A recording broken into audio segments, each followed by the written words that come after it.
பாமக நிர்வாக குழு கூட்டம் தொடங்கியிருக்கிறது. தைலாபுரத்தில் ராமதாஸ் தலைமையில் பாமக மாநில நிர்வாக குழு கூட்டம் தொடங்கியிருக்கிறது.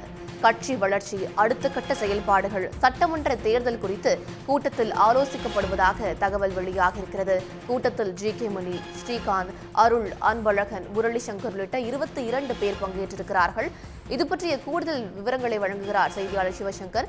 சிவசங்கர், பாமக மாநில நிர்வாக குழு கூட்டம் ராமதாஸ் தலைமையில் தொடங்கியிருக்கிறது. இது பற்றிய கூடுதல் தகவல் என்ன? பாட்டாளி மக்கள் கட்சிக்குள் ஏற்பட்ட உட்கட்சி பிரச்சனை காரணமாக பாமக நிறுவனர் மருத்துவர் ராமதாஸ் தலைமையில் ஒரு அணியாகவும் அன்புமணி தலைமையில் ஒரு அணியாகவும் பாமக செயல்பட்டு வராங்க.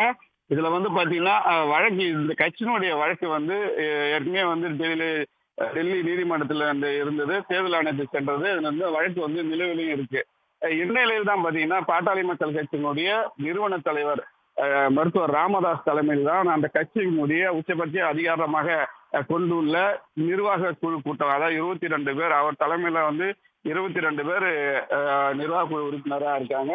அதுல பாத்தீங்கன்னா 22 பேர்ல 2 பேர் ஏற்கனவே எங்களுக்கு சொந்த வேலை காரணமாக வெளியூர் சென்று விட்டதனால் ஏகமூர்த்தியும் அந்த கட்சியினுடைய பொருளாளர் சையத் மன்சூரும் அந்த கூட்டத்திற்கு வரவில்லை என்று ஏற்கனவே தெரிவித்து விட்டனர். இந்நிலையில்தான் தற்போது இந்த கூட்டமானது ராமதாஸ் தலைமையில் நடைபெற்று வருகிறது. இந்த கூட்டத்தில் பாத்தீங்கன்னா முன்னணி அந்த நிர்வாக குழு உறுப்பினர்கள் ஜி.கே. மணி, ஸ்ரீகாந்த், அருள் எம்எல்ஏ, முரளி சங்கர், அன்பழகன், முன்னாள் எம்பி துரை, திருக்கச்சூர் ஆறுமுகம் உள்ளிட்ட 18 பேர் தற்போது வரை பாத்தீங்கன்னா அந்த கூட்டத்தில் பங்கேற்றிருக்காங்க.